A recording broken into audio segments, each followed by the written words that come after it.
Welcome to the very first episode of All In Review, the channel that tells you all you need to know about the latest games releasing. Today, we're talking about Mixtape, which is the newest title from developer Beethoven and Dinosaur and director Johnny Galvatron, the guys behind 2021's The Artful Escape. The footage you're seeing on screen was captured on PS5 Pro and is as spoiler-free as possible. I'm only showing some early game interactions and some mini games throughout the first two-thirds of Mixtape. And look, just to address some things right off the bat, Mixtape is a very short title. I think my first playthrough was under 4 hours with interacting with everything I possibly could, and I had the platinum within six. However, the game is also only $20. When I purchased Mixtape on the PlayStation Store, it was on sale for about 17, and I believe that sale is good until the 22nd of May. I know there's been a lot of discussion about the things you're doing in Mixtape, specifically how much is just walking around and listening to conversations. I think that it's strange that Mixtape seems to be the game that's gotten the ire for this after years of supermassive games and Life is Strange titles being a very similar thing. But that's neither here nor there. In this video, I'm only going to be talking about my experience with the game and what kind of gamer should consider getting it based on that experience. I apologize if the game and footage seems awkwardly silent. The game is constantly playing licensed music and there's no streamer mode, so I didn't want the video to get claimed or taken down. Also, you might see some repeated scenes or lengthy sequences. It was part of my attempt to keep the footage as spoiler-free as possible, which is kind of difficult when the game is almost entirely story-based. In Mixtape, you play Stacy Rockford, a graduating high school student in a small California town in the 1990s who has put together a mixtape as a soundtrack of her last day with her two best friends, Slater and Cassandra. From there, it's your pretty standard coming of age, super bad style story with some of your typical ups and downs you could expect. The vast majority of marketing surrounding the game was based on the mixtape itself, featuring such artists as Devo, the Smashing Pumpkins, Rainbow, and some other surprises. Make memories to good music. Invest in quality headphones. Always make a soundtrack because pretty soon you won't be listening to music. You'll be listening to who you were.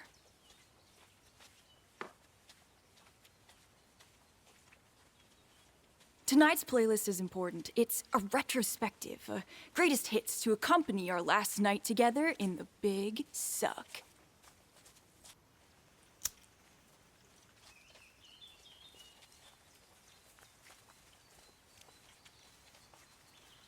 A milestone like this requires preparation, a schedule. One must think ahead to experience the now.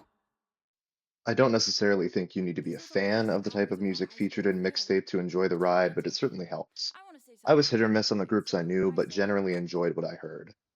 Similarly, I don't think you need to have grown up in the 90s to connect with the story and characters. Speaking of the characters, look, I won't sugarcoat it, they're annoying teenagers. You may have met someone like Rockford and her friends, and you probably didn't like them a lot. Often, the three main characters come off pretentious and like your stereotypical stoner hippie archetypes. Thankfully, the writing and performances save the characters from being too cliche or annoying. I had some moments where I rolled my eyes at something characters would say or do, but it feels intentional, like the writers knew exactly how the characters would come off. There are also some genuinely good character moments that peel back the facades and keep the cast from feeling too one-dimensional. The story itself, for me, is good, not great. It kept me consistently chuckling and had a couple of emotional beats that got me, but overall, it won't go down as a 10 out of 10 all-time story for me. What's that stuff? A mixtape from Colin Bruce? No way, lover boy! Yeah. He gave me this after the incident. I totally forgot about it. Put it on. No, it's not on today's playlist. Put it on. Put it on!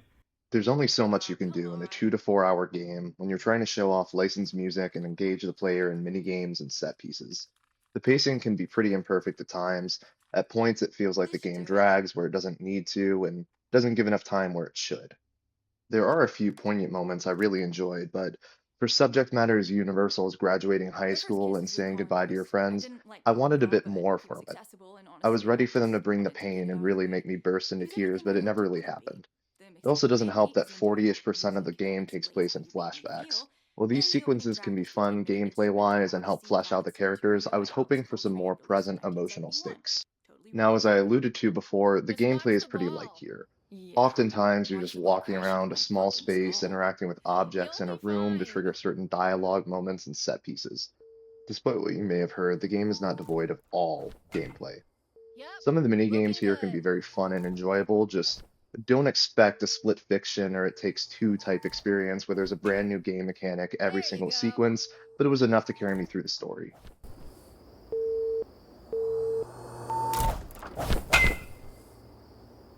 Hey, Rockford, you suck! Hey, fuck you, Woodley, you piece of shit! Nice. There's some genuinely enjoyable and fun moments throughout, whether you're skateboarding, skipping stones across a river, Looking trying to good. hit Yeah, softballs, it's or working. doing whatever the hell this is.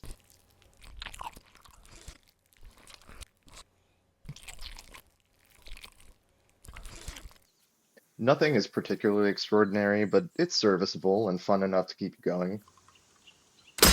Exquisite. Oh, legendary. Got it.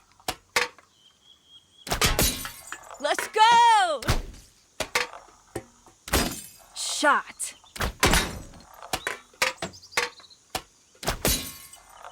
Yes! Boom! Oh, we did it. Also, I'm not sure how well the performance is captured here, but generally speaking, Mixtape runs at a solid 60 frames per What? second. Look, I'm not a frame counter, What I'm did not you just Digital say? Foundry. It could have been closer to 45 to 50, and I had a frame drop here or there during the busy moments, but overall, the performance is pretty rock solid. I'm not sure how it is for the other consoles or the PC specs or anything, but on PS5 Pro, there are no graphics settings, so you're locked to that 60 FPS mode with the characters moving at a lower frame rate. What was the best film of the 80s? Blue Velvet. Nope, not for me. Gross. You're just saying that because you want to be alternative. I'm artsy. I'm bohemian.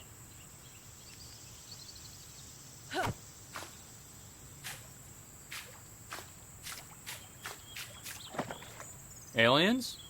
Not as good as Alien. Brazil? Haven't seen Haven't it. seen it. Pee-wee's Big Adventure? Yeah, I fucking love that movie. Great film. Dope film. I want to be like Pee-wee Herman. Sexually deviant? No, like that scene at the end where he's crashing through all those different sets and situations and stuff. That's what I want when I get out of this place.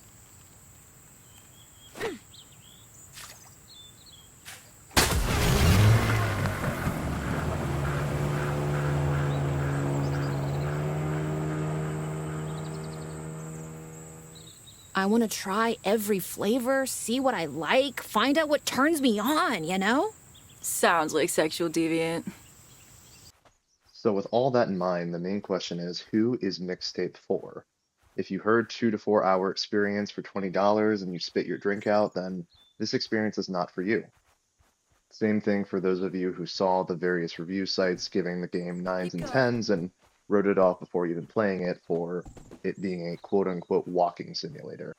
However, if you love supermassive games or Life is Strange and are just looking for a new experience, or maybe you just love story games, then maybe Mixtape might be for you.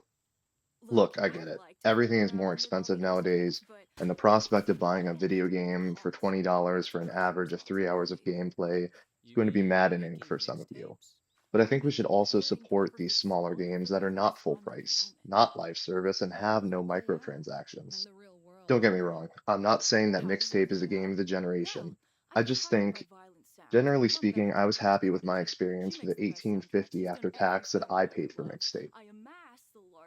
Overall, Mixtape is a game that I had fun with and would recommend for some people at some point. But that's how it goes. I gave you some things I enjoyed, maybe some things I had issues with, and my thoughts about Mixtape. So let me know down in the comments. Are you planning on playing Mixtape? Have you already beat it? Are you on the fence? Did you enjoy the Artful Escape? If this video helped inform your decision or you like what I'm trying to do here, then please drop a like and subscribe. I'm a brand new creator and would love to hear from you about what kinds of coverage you'd like to see on the channel. I'm looking at potentially doing a Mixtape Platinum review to give some tips and guidance about the Mixtape Platinum trophy and what you could expect. I've also beaten several other 2026 games I'd love to yap about, like Pragmata, Resident Evil, and Mouse PI. You can find me on Twitch at All In Review Games, where I'll be streaming playthroughs of brand new games, platinum attempts, and some other various games, and links to all my socials are down in the description. Thanks for watching. I'll see you in the next one.